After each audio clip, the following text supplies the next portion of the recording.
Melamar Sabrina untuk Arzan. Halimah, ibu Sabrina membuka matanya lebar-lebar. Iya bu, Arzan sudah mapan. Punya usaha konter yang alhamdulillah maju. Dia juga sudah siap menikah. Dari dulu memang sudah menyukai Sabrina. Hubungan dua keluarga bisa terjalin lebih erat jika kita berbesan. Pambudi mengulas senyum. Ia berharap orang tua Sabrina menerima lamaran Arzan. Waktu Sabrina bilang bahwa keluarga Pak Pambudi akan datang ke sini, saya pikir keluarga Pak Pambudi hendak membicarakan kembali perjodohan Sabrina dan Arham. Barangkali Pak Pambudi dan Bu Marini membatalkan rencana pernikahan Arham dan Irene. Waluyo menahan kekecewaannya. Arzan melirik Sabrina sekilas. Sabrina hanya memberitahu orang tuanya bahwa keluarganya akan datang, tapi tak menjelaskan lebih rinci bahwa keluarganya akan datang untuk melamar Sabrina untuk Arzan. Ia takut orang tuanya akan menolak kedatangan Arzan dan keluarganya jika ia memberitahu yang sebenarnya. Arham tinggal selangkah lagi menikah dengan Irene. Memangnya apa yang salah dari Arzan? Meski kelihatan bengal begini, anak saya punya visi dan misi hidup yang jelas. Dia sudah memiliki usaha, juga tak pernah pacaran. Kemarin dia baru mengakui kalau satu-satunya perempuan yang pernah dekat dengannya ya Sabrina. Jadi saya rasa tak ada salahnya menikahkan mereka. Sabrina adalah cinta pertama Arzan. Begitu juga Arzan. Dia adalah cinta pertama Sabrina. Penuturan Marini membuat hati Arzan mengharu biru.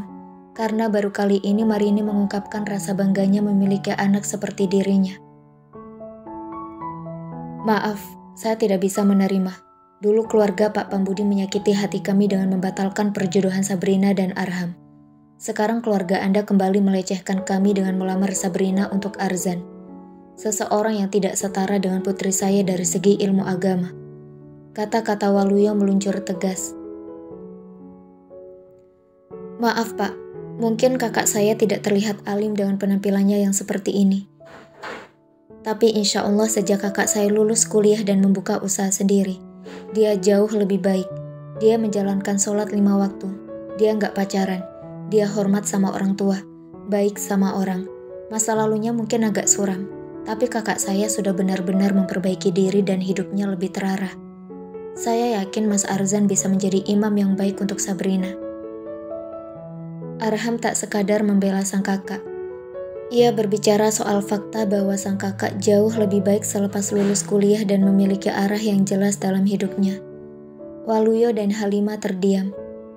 Mereka saling memandang seolah berdiskusi lewat mata tentang langkah yang akan mereka ambil.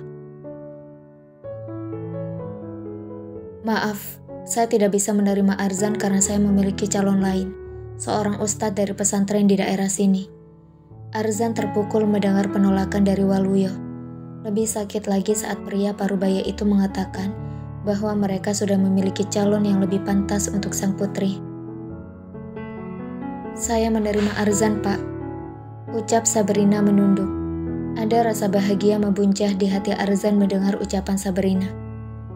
Ayah yang memutuskan, bukan kamu Sabrina, ujar Waluyo dengan sangat tegas dan nada menggelegar.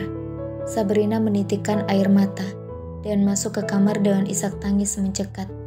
Arzan mengusap wajahnya, kecewa dengan keputusan Waluyo yang diambil tanpa memikirkan kebahagiaan putrinya.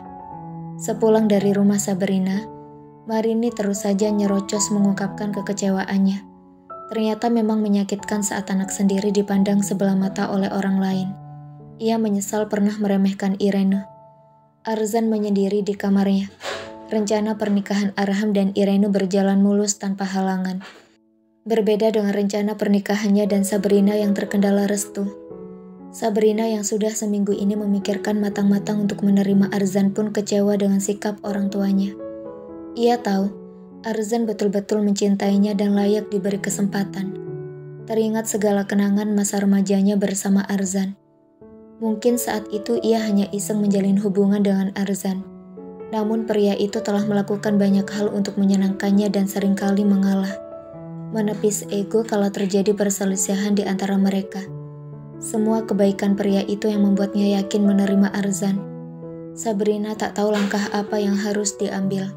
Apakah Arzan akan kembali berjuang untuknya atau menyerah? Satu pesan datang memecah kesunyian. Handphonenya berbunyi. Sabrina membaca baik-baik satu pesan dari Arzan. Aku mohon, jangan mau dijodohkan dengan laki-laki pilihan orang tuamu. Aku akan terus memperjuangkanmu. Arzan telah mengupayakan berbagai macam cara untuk mengetuk hati orang tua Sabrina yang lebih keras dari baja. Entah melalui jalur doa, membawa makanan kesukaan calon mertua setiap kali bertandang, atau mencoba kembali berbicara dengan mereka. Tapi restu belum jua diberikan. Arzan tak akan menyerah. Ia akan berjuang sekalipun dunia berhenti berputar atau terbalik. Tak ada kamus menyerah dalam hidupnya. Kendati bapak dan ibu Sabrina tetap bersikukuh menjodohkan Sabrina dengan seorang ustadz, Arzan akan terus maju berperang. Ia tahu, hati Sabrina telah menjadi miliknya. Terlihat dari caranya yang menolak calon pilihan orang tuanya yang kata orang berkualitas tinggi no kaleng-kaleng. Arzan semula minder karena hafalan Al-Quran hanya sebatas juz 30. Itu pun tak komplit. Surat-surat yang ayatnya panjang belum berhasil ia hafalkan. Namun sang adik terus memberinya semangat bahwa kualitasnya tak sekelas kaleng-kaleng kosong. Ia juga tak kalah berkualitas dengan tekad kuat untuk memperbaiki diri.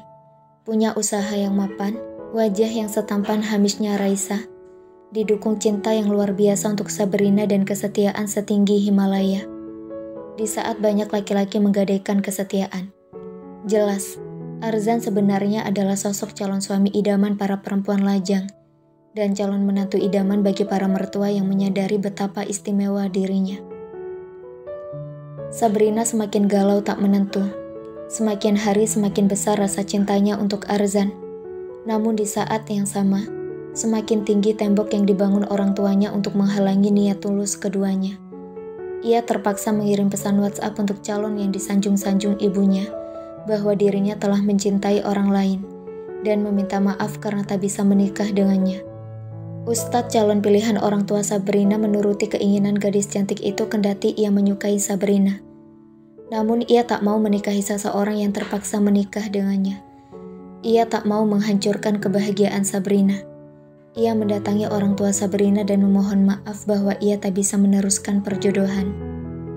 Lagi-lagi orang tua Sabrina kecewa dan sakit hati. 2 kali berturut-turut putrinya selalu ditolak. Pertama Ustadz Arham, kedua Ustadz Abizar.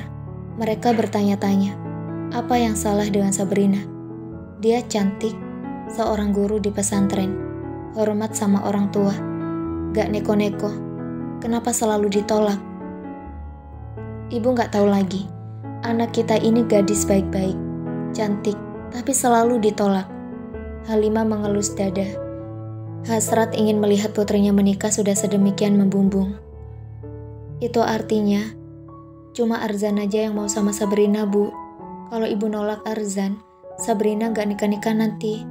Sabrina menunduk seraya melirik ibunya sesekali. Kok malah ngomong begitu? Pasti masih banyak laki-laki baik yang mau sama kamu. Laki-laki yang lebih baik dari Arzan. Pokoknya ibu sama bapak mau cari kandidat lagi. Sabrina kecewa mendengar penuturan ibunya. Ia tak habis pikir. Orang tuanya masih terus saja mencari calon untuknya. Arzan tak berhenti berusaha. Ia tetap menjalin silaturahmi dengan keluarga Sabrina meski kadang disambut dingin. Aliran makanan, barang-barang kerajinan, atau buku-buku religi masih terus berlanjut, menjadi buah tangan setiap kali bertandang. Cita-citanya dalam jangka waktu pendek ini hanya satu, bisa nikah barengan dengan sang adik. Selain irit biaya, ia juga bisa selamat dari pertanyaan horor seandainya Us-Us alias Arham benar-benar nikah duluan. Kapan nikah? Kapan nyusul adikmu? Adikmu aja nikah, kamu kapan? Waduh, kesusul adine, boya cepet nikah. Keburu karatan engkau. Arzan tak mau menjadi orang yang berbahagia sekaligus nestapa di pernikahan sang adik. Waktu yang ia miliki semakin sempit, karena tanggal pernikahan Us-Us dan Mas Irene semakin dekat. Sabrina tak kalah berusaha. Ketika sang ibu mengenalkannya dengan pria, anak teman lama sang ibu dan berniat menjodohkan, buru-buru Sabrina meminta tolong pada sang pria untuk menolaknya. Alasannya selalu sama. sudah mencintai orang lain. Babang Arzan yang gantengnya seperti hamisnya Raisa. Lagi-lagi rencana perjodohan ibunya pun gagal. Halimah kembali pusing 7 keliling. Pikirannya semakin semrawut kala sang tetangga nyeplos. Sabrina ini gagal terus ya perjodohannya. Hati-hati Bu kalau sampai gagal lagi. Takut jadi perawan tua. Mending anaknya suruh nyari calon sendiri. Siapa tahu jadi. Kalau terus-menerus dijodohkan, nanti gagal mulu, keburu tua. Teman-temannya Sabrina udah pada nikah. Ada yang udah punya anak juga. Sabrina masih bingung nyari jodoh. 3 hari 3 malam omongan nyelkit tetangga selalu menghantui, mengakar hingga sanubari, menggalau menusuk hati. Sungguh membuat meriang dan panas hati. Ia meminta petunjuk atas masa depan putrinya. Hingga akhirnya Halimah membuat keputusan bulat. Ia menerima Arzan. Waluya yang awalnya keras pun akhirnya sepakat dengan sang istri. Apalagi Sabrina tampak tak bersemangat dan selalu menghindar setiap kali membicarakan soal perjodohan. Sabrina begitu lega dan terharu bahagia kala orang tuanya memintanya untuk memberitahu Arzan bahwa mereka siap menerima lamaran Arzan. Ia segera menelpon calon ibu mertua untuk mengabarkan kabar bahagia ini. Arzan senang bukan kepalang. Ia tahu Sabrina menjaga diri dengan tidak mengirim pesan untuknya, tapi langsung memberitahu ibunya. Ia mengirimkan pesan WhatsApp untuk Sabrina, meski ia tahu kemungkinan Sabrina tak akan membalas. Assalamualaikum. Alhamdulillah, aku seneng banget. Akhirnya kita mendapat restu. Insya Allah secepatnya aku akan melamarmu. Mungkin pernikahan kita nanti akan disamakan dengan tanggal pernikahan Arham. Makasih banyak ya, kamu udah mau berjuang bareng aku. Senyum tak lepas dari bibir Arzan. Ia berharap semuanya berjalan lancar.